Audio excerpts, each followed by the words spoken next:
Hello everyone and welcome to Esports Off the Grill. I'll be your host today. My name is Berger and welcome to the first episode of Esports Off the Grill. Now, if you're not familiar with esports, those are video games, but people are paid to play them.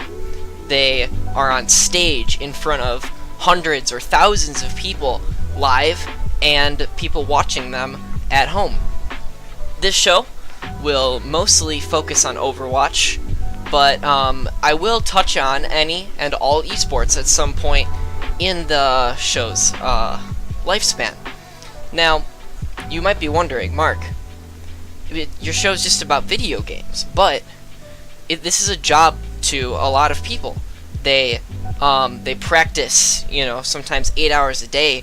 They have team scrimmages. They have coaches. They have assistant coaches. They have, dietitians sometimes. There's a whole support staff that comes around esports that some people aren't really aware of, and how, serious it is and how seriously people are taking it. And I think it's great that something that used to be a real passion of mine is now coming into the mainstream media in a very major way. And today's episode is going to focus on the Overwatch World Cup, a large tournament that is going on right now in the coming weeks and is going to culminate in about a month's time. So, again, if you're new to this whole esports thing, you might be saying, what is Overwatch? So, let me explain. Sit down, strap in, and grab yourself a beverage, because this is going to be a great time. Overwatch is a team-based first-person shooter, or FPS for short, created by Blizzard Entertainment. And you might have heard of Blizzard. They're also known for games such as Diablo and the immensely popular World of Warcraft. In Overwatch, there are 4 different types of objectives that teams have to complete in order to win the game. There are payload maps, which consist of pushing a cart by standing near it as the enemy tries to stop the cart's progress. Control, a King of the Hill style map where teams fight for control of a static objective from 1 to 100. By standing on that objective, when no other enemies are there, you gain control meter. And once you've captured the point, it starts to tick up. The first team to achieve 100% capture time will win that round. So, you just, you have to stand on the point and not let the enemies knock you off the point. Capture point is 2 static areas that a team must clear enemies off of and stand on to capture, while the enemy tries to stop that progress. And hybrid maps, which are, as the name suggests, a point has to be captured to unlock a payload that must be moved to the end of the map. The game also features 28 unique heroes that players can choose from 3 classes: offense, tank, and support, and they all have different abilities and playstyles. For example, the tank heroes have shields, they have extra health, they have different disrupting abilities that can help them take damage and protect their team. Offense heroes are usually smaller and nimble and have less health but more damage output, so that they can get kills and very quickly turn the tide of battle. Support heroes do as the name suggests.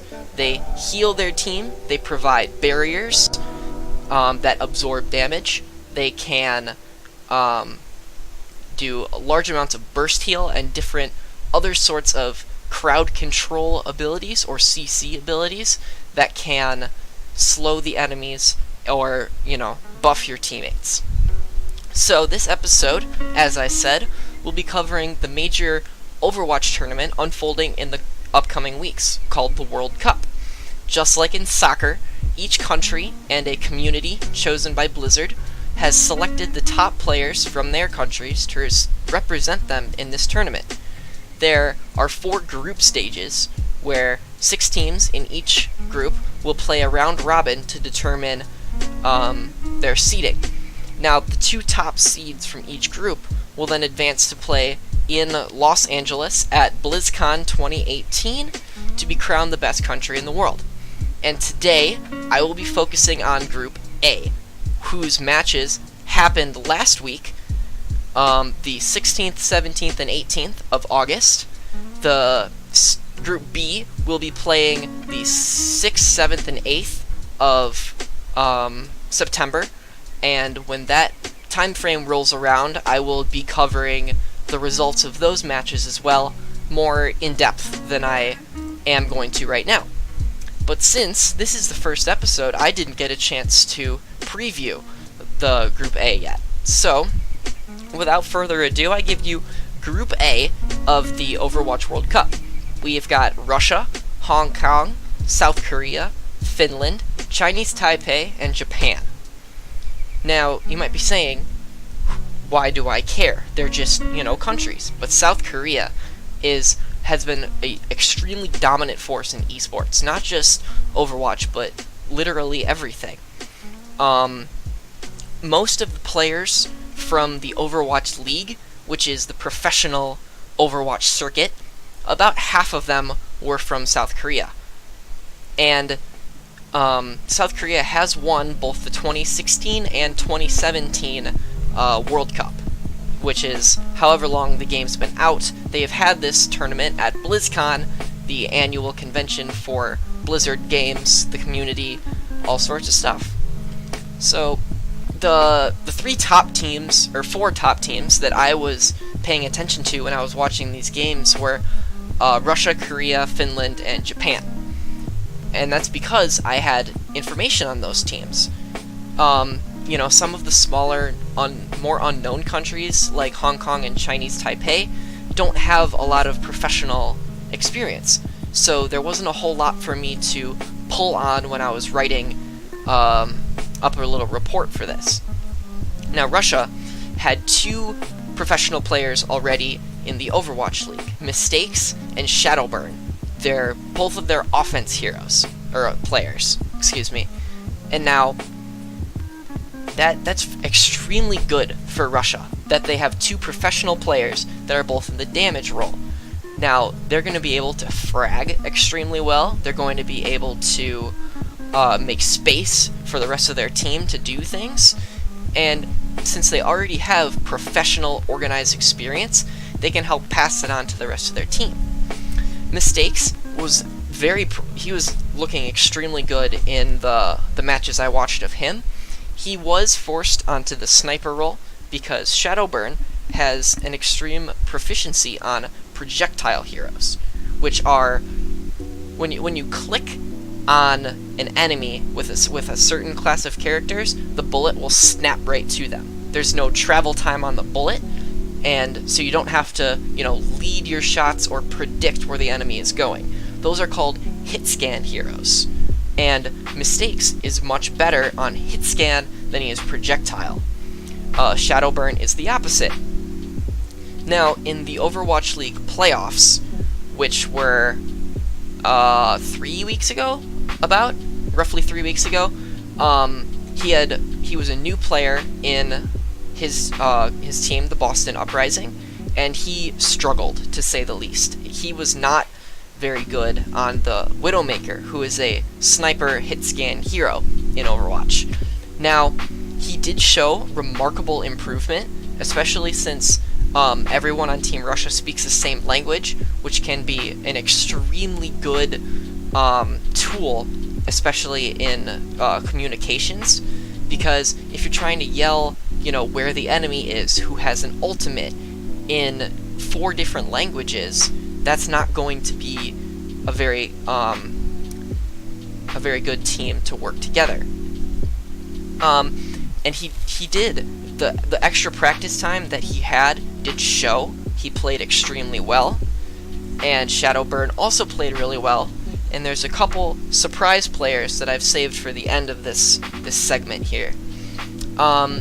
As for Korea, they had 100% professional players, and they were mostly from the professional team, the New York Excelsior. They had the best record in the regular season. They only lost 6 matches out of 40 that they played, which is terrifying, considering, these are the best guys in the world right now. They are crushing every team that comes before them. They've won the past 2 World Cups with pretty much the same core roster, but in the playoffs, the Excelsior did struggle. They finished 5th out of 6 teams that made it to the playoffs, and if you're the number 1 team going in and you get knocked out in 5th, that can't feel very good, especially since you are heavy favorites to win. But they did add a couple players. They're not all just from New York. Carpe and Fate from the Philadelphia Fusion and LA Valiant, respectively, were arguably the best players on their respective teams. Carpe, who the Fusion, his team, got 2nd in the Overwatch League, only to the London Spitfire, who was very not shown in the Korean roster, especially because they were all Korean, which I found interesting that you didn't want the technically best players in the world on the team, but that was up to the selection committee. There's nothing I could really do about that, but Carpe is an extremely good sniper. He certainly showed it. He popped off in groups, and Fate is a very good off-tank player, which means he plays the tanks that don't have shields, and they're more aggressive tanks that can make space for their damage players to do damage, and they have different abilities that also protect their team. Sabiolbi, which means Meteor Storm, I believe, in Korean, he is the best player under pressure.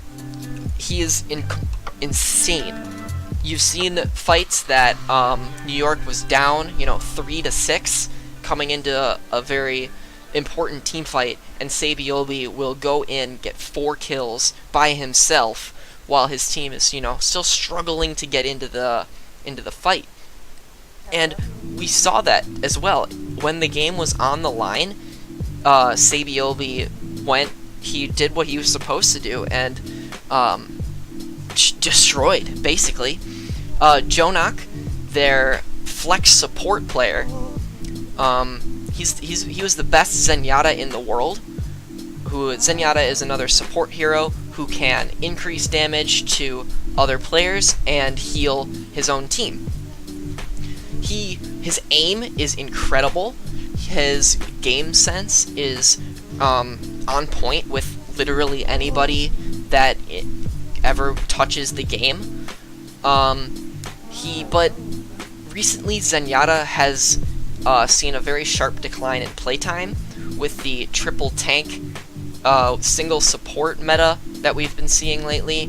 But when we did see him forced onto a different role than the Zenyatta he's very comfortable with, he did okay. He wasn't like, say, Raucus, a different player on the Houston Outlaws on Team USA, actually, who's an extremely good Zenyatta as well as Roadhog player, who's another tank, off-tank, that the flex support can sometimes play. And Korea went 5-0 in groups, which is basically what everyone expected them to do, and I was actually a little tentative putting them at number 1 in this group, because we did see that New York struggled hard at the end of the season when a new patch was put into the game, which changed up a bunch of stuff that I didn't think that they were going to be ready for. But it certainly seems that the 3 weeks or a month of practice time that they had really paid off for them. Now, let's move on to Finland. Finland, Winland. They were extremely good as well. They have a ridiculous amount of talent. All 6 of their starting players come from the Overwatch League, professional players. Now, they're not, the New York Excelsior. They're not the best team. They were some of the, mid-tier teams, but they certainly prove that they cannot be underestimated. Linkser is a terrifying Widowmaker and the best counter sniper in the game, meaning when there's another Widowmaker on the enemy team, Linkser will win that that exchange much more often than he will lose it. Taimu, who is another damage player, is extremely flexible, which certainly proved to work out for Finland because they ran a bunch of comps that you wouldn't expect to work, but they did anyway. And their supports, Shaz and Big Goose, both played for the LA Gladiators, so they had some pre-existing synergy already, which I think is the biggest key to success in these, group country kind of matches. If, you already know who you're playing with, it becomes so much easier to play with them. And their only loss in this stage was to Korea, but it was a nail-biting Game 5. Matches in the World Cup are best of 5 maps. You have to win 3 to move on, and they went to the very last meter of the last payload push of the last map, and it was very good from Finland. They have a lot to be proud of in this group. They're coming in as a 2 seed into the quarterfinals at BlizzCon, and they did extremely well. And for Japan, the last team I wanted to highlight in this group, their roster is the Cyclops Gaming roster, who is currently the best Japanese team in the top of contenders, which is like a minor leagues for Overwatch, as for lack of a better word.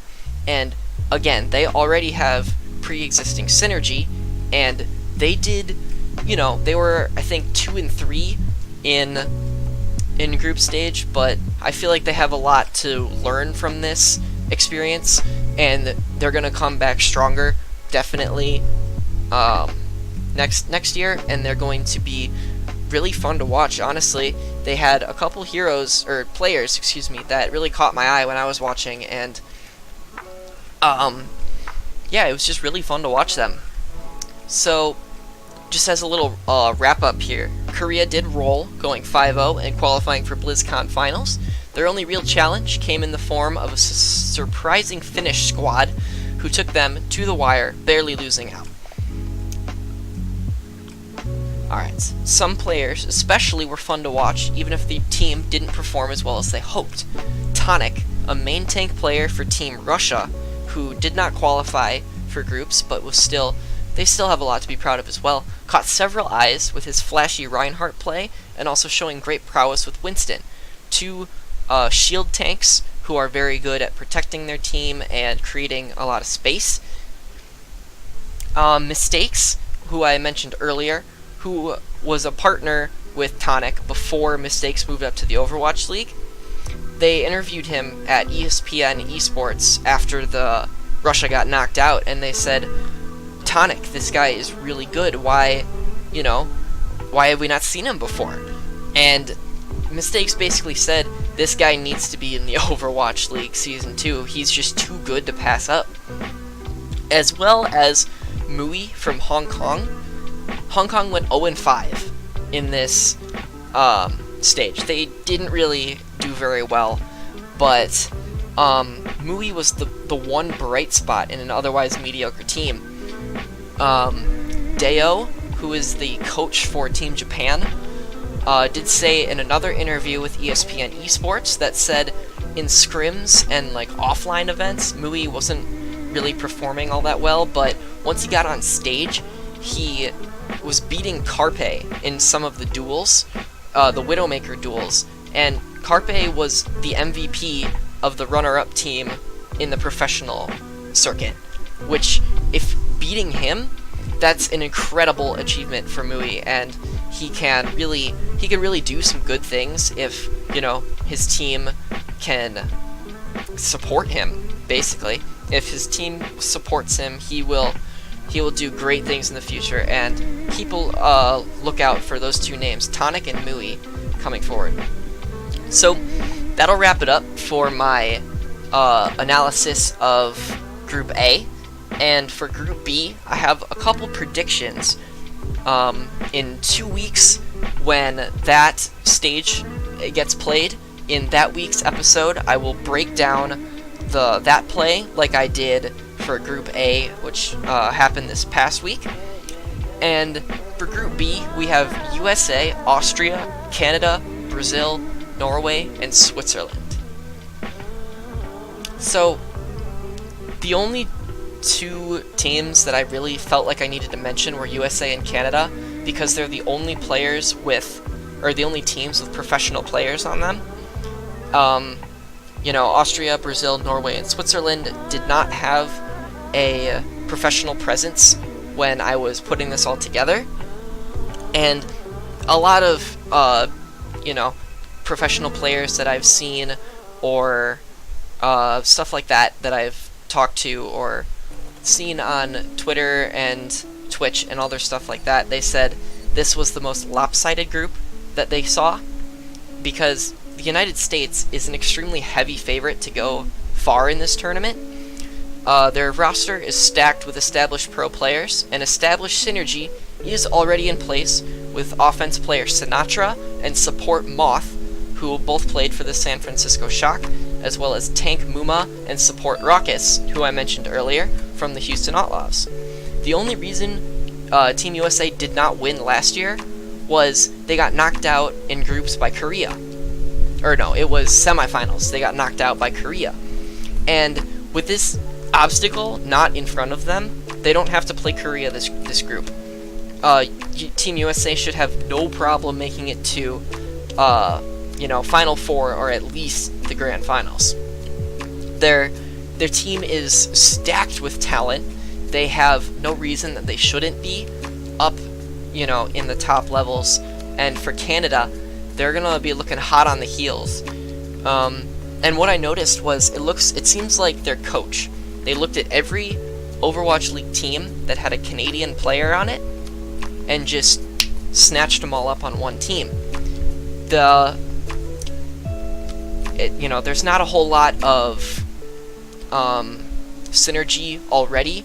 They're all from different teams scattered about, but they all carried their respective teams through the Overwatch season.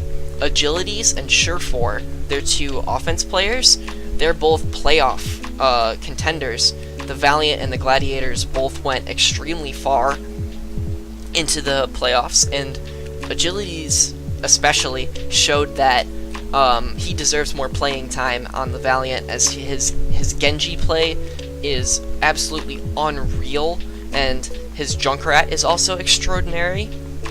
And main tank XQC. I'm sure you've heard of XQC before if you've just looked at Overwatch in general. He used to be a professional player on the Dallas Fuel, but he got banned twice for some things that he said on his personal stream that caused, some repercussions, but he has apologized for those. His personal stream is, he's the biggest creator right now in Overwatch streamers. He's got, 11,000 people watching him every day he plays. And Jane, his coach, when the second ban came out for XQC, he said that he may seem loud and toxic, but in serious environments, he does turn on the game face, and he's so good of a tank player that there's no reason that you wouldn't want to have him on your team. So those predictions, I'm saying USA and Canada are going to move on from Group B, and that will do it for my World Cup analysis. And we've got a little time, so I'm gonna talk a little bit about the All-Star Weekend that's coming up this weekend, actually, starting on the 25th and the 26th of August. Since the Overwatch League has since wound down, the league has been putting on a sort of, skills competition, if you would say that.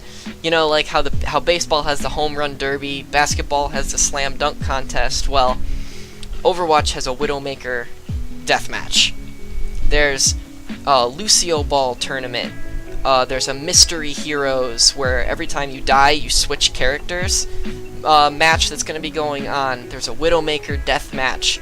And what I am most excited about is called the Talent Takedown, which is where casters, analysts, and hosts, they compete side by side. They're actually playing the game instead of talking about it for once, and the players that would normally be playing are going to cast while the casters play the game.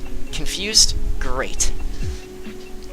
There's two divisions, Atlantic and Pacific. The teams are grouped by, where they stand in the world. If you're Western Hemisphere or Western United States, or in Eastern United States, and then the international teams as well get split up like that. And that'll be extremely fun to watch because, the casters are not the top tier players. They have a lot of knowledge about the game, but the fingers don't always pan out on the keyboard like they would want.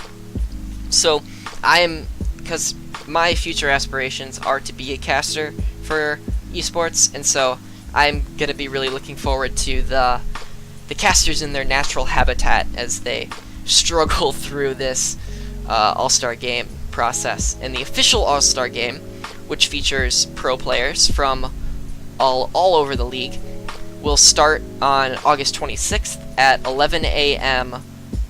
Pacific time, which will be 1 p.m. Central time.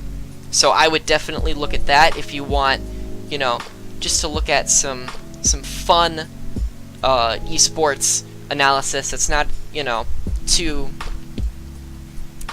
serious. And with that, we're going to take a 2-song break, and we will be right back with the second half of the show. We're going to be playing an Interrupters song and a Panic at the Disco song, and I will see you guys back in a couple minutes.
Mama said, fulfill the prophecy, be something great.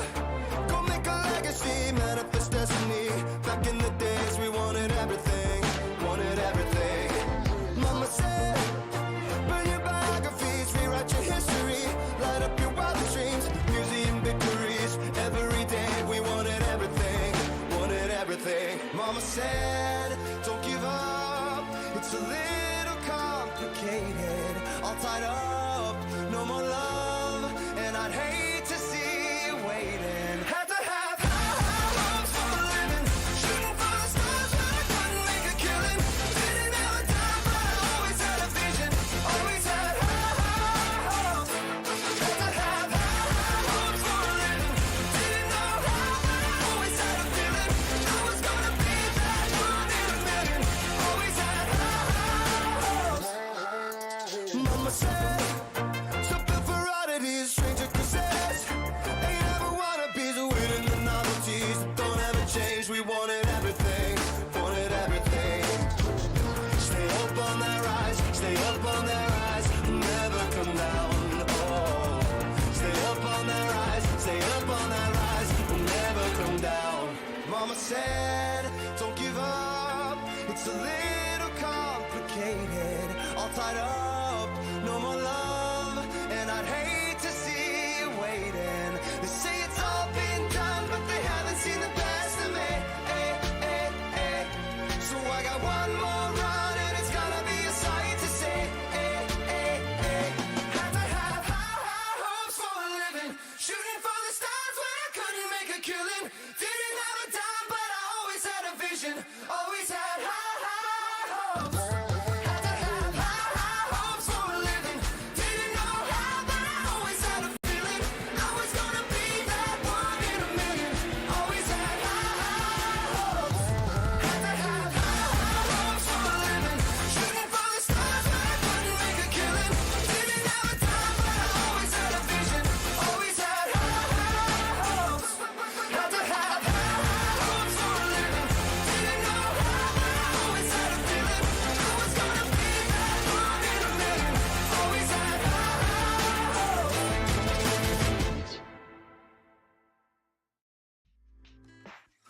hopes. Alright, welcome back everybody. I hope that was a very pleasant listening experience for all of you. And the second half of the show is a little bit more free form than the first half of the show. I like to do a bunch of different things, and I'd like to start off by doing a little segment called Twitter Bites, where I go to the gaming section of Twitter Moments, and I, read some of it, I react to some of it, and we'll see how it goes. And there was a interesting article that I found that says how esports is changing today's classrooms. One high school in Indonesia has even put it as a subject in their curriculum.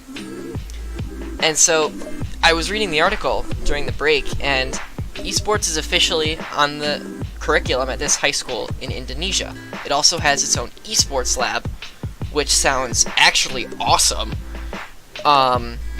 You go to school and you take a class on playing games. That's what people would say. It's a waste of time. You're just playing games and when you're supposed to be learning, right? But it also says you learn about teamwork. You learn to control your emotions. If you get tilted during a game, you learn to, be a better person by managing that emotional, response that you feel. And I said teamwork already, yeah? Okay. So it also gives people careers. Without this I wouldn't have known what I wanted to do with my life. And it's okay if you don't know, what you want to do with your life, but this is an incredibly new field, and I'm really excited that I can hopefully be a part of it. So yeah, and then I kept scrolling through the article, and it's, they're asking, video games, sports or sellout, are gamers athletes too? And, I would say yeah. I would say that they are athletes too. They're not traditional athletes, they're not running, they're not lifting, they're not doing stuff like that, but it is they have a practice schedule, right?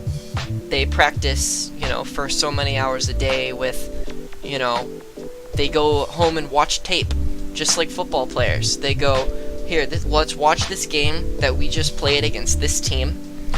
What did we do wrong? What did we do right? What can we improve on? What strategies can we try? Virtually indistinguishable from, regular football or basketball or any other sport that would go and watch tape like that. The Asian Games will include esports alongside swimming and track and field, among other things. This Bloomberg article is writing.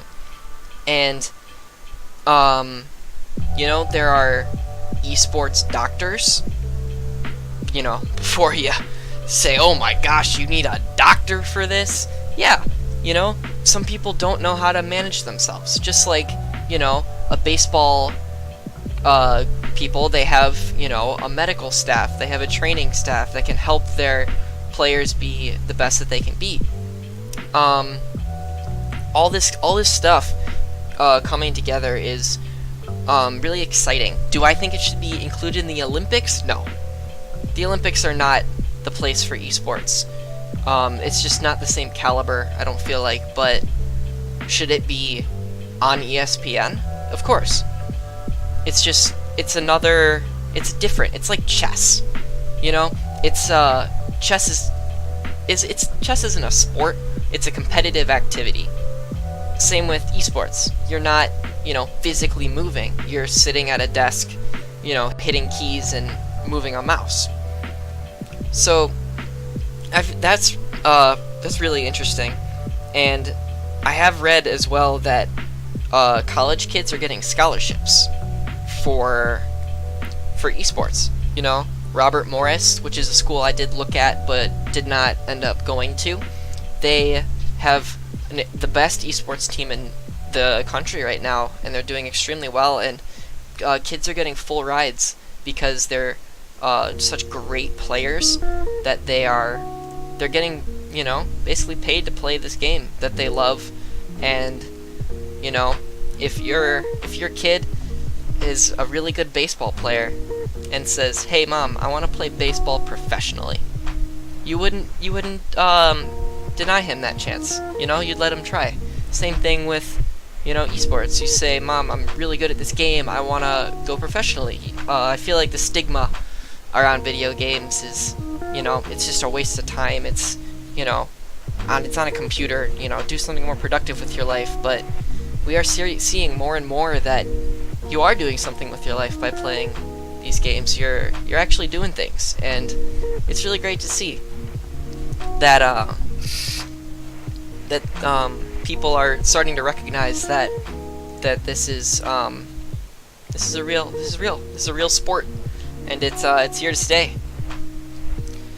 So, yeah, I didn't mean to get so philosophical right there, but that'll do it for Twitter Bites, the segment. It will be back next week. Don't worry, there will be plenty more things to dive into. But I do want to move on away from Overwatch, and I want to talk about Counter-Strike Global Offensive. I'm sure some of you have heard of it. It's another incredibly popular game, and they're holding an event.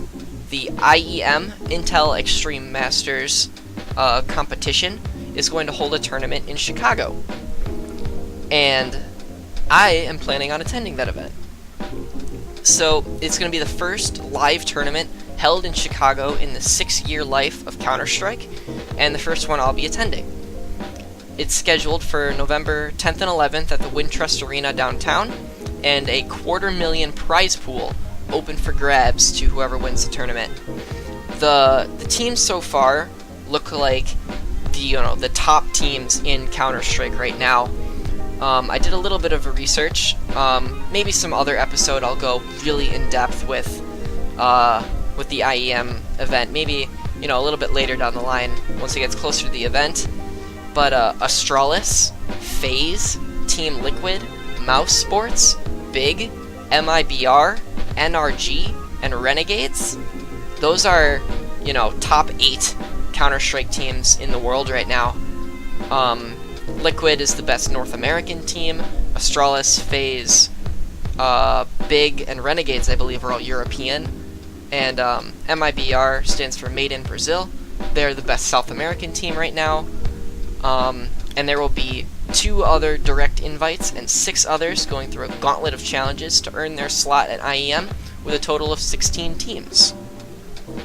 So now you're saying, that's great, Burger, you did a really good job of that, but what the heck is Counter-Strike and why do I care? Well, I'm glad you asked. Counter-Strike is a team-based, multiplayer first-person shooter, much like Overwatch. But while Overwatch is very flashy, it's chaotic, fast-paced, colorful, and more character-based, Counter-Strike is slow-paced and tense, with quick reaction times and pinpoint aim, extremely important in order to win. Counter-Strike features 2 teams with different weapon loadouts, one team trying to plant a bomb and detonate it on a specific site in the map, with the other team trying to stop and defuse the bomb. Now, the map and those sites that I just talked about are very important in Counter-Strike, with every box, barrel, and wall providing cover between you and the enemy. With 1 life per round and no healing available like Overwatch, every decision matters. Teams build their compositions around rifles, shotguns, SMGs, and pistols instead of offense, tank, and support heroes, and utility grenades provide an added slant on strategy. First team to win 16 rounds out of 30 will win the game. CS it's been a powerhouse in esports ever since the first iteration of the game. Global Offensive is the second iteration that has become the global phenomenon that it has become. It's very different than Overwatch, even though they're both first-person shooter games.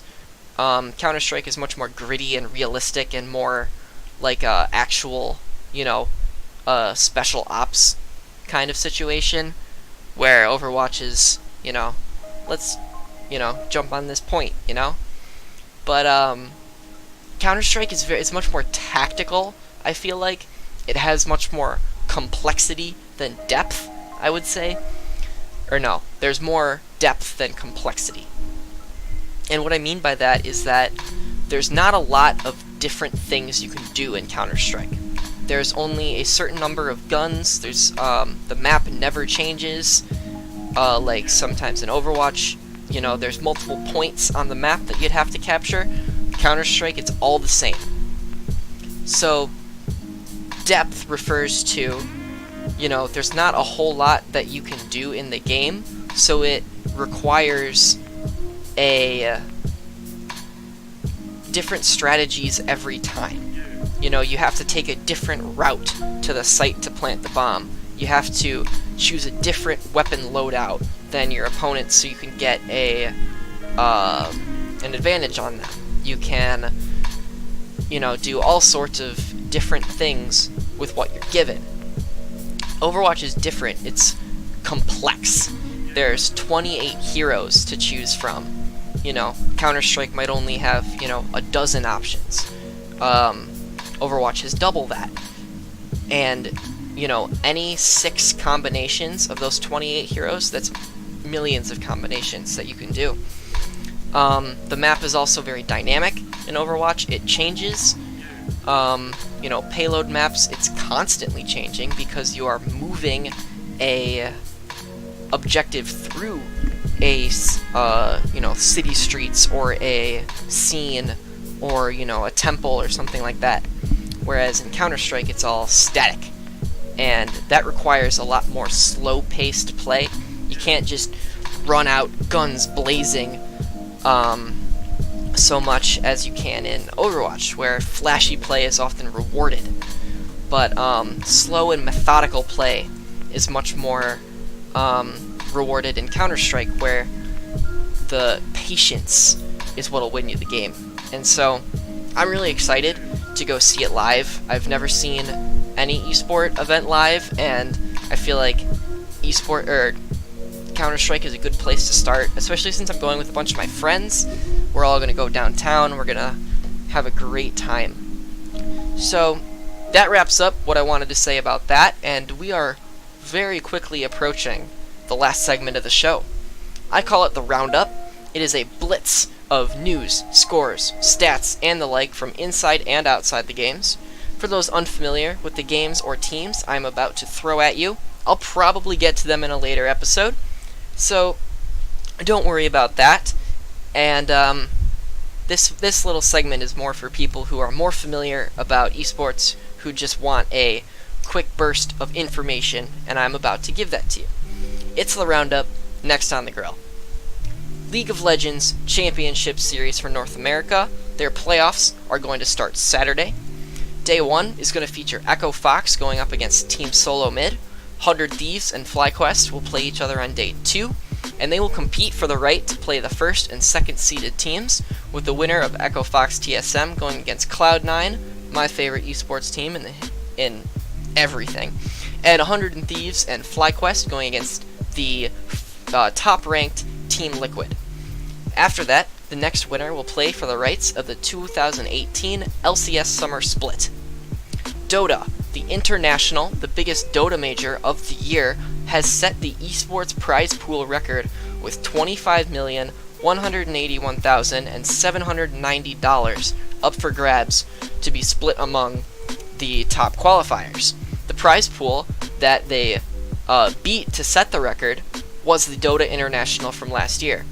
Dota Championships, in fact, have 8 out of the top 10 biggest prize pools ever in esports, and 11 in the top 20. Epic Games, you might have heard of them as developers of a little game called Fortnite. They have pledged $100 million for the year of 2018's tournaments and events, but that's spread out over the course of a year. The single event pool, which is what the Dota Championship is, that title is theirs to have. But, yeah, this is an insane amount of money that we are talking. $25 million, $100 million, which just goes to show how much people are willing to invest in this industry and how big it can be. In Smash news, Nintendo has announced new characters for the upcoming Smash Ultimate game, dropping in December for the Switch. We have got Inkling from Splatoon, Ridley from Metroid, Simon from Castlevania, and King K. Rool from Donkey Kong. Also, Echo Fighters are finally being given a name. They are usually clones of other characters with slight differences or flares in their kit that makes them unique. That would be Lucina, Dark Pit, Daisy, Dark Samus, Chrom, and Richter. They are basically the same as their counterpart characters from the same game, but they're a little different. They're tweaked a little bit so that, you're not playing the exact same character twice. And it's really interesting because that little tweak can often be enough to change the whole, feel of the character. Like Dark Samus, no, let's go with Dark Pit, because I've played a lot of Dark Pit. His attacks hit a lot harder than regular Pit, but he's slower, and he has less mobility, which, rewards more aggressive play, and, regular Pit is much lighter. He's more agile, which, rewards defensive play, escaping and dancing around your opponent. So, Smash Ultimate currently has about 60 characters announced, making it the biggest fighting game ever, and it's a very impressive project that Nintendo is going for, and I'm really excited to play that when it comes out. I will, of course, talk about it on the show closer to when Ultimate comes out in December, but that will just about wrap it up for the first episode of Esports Off the Grill. My name is Burger. It's been a pleasure cooking up some game news for you all today, and I will see you all next week.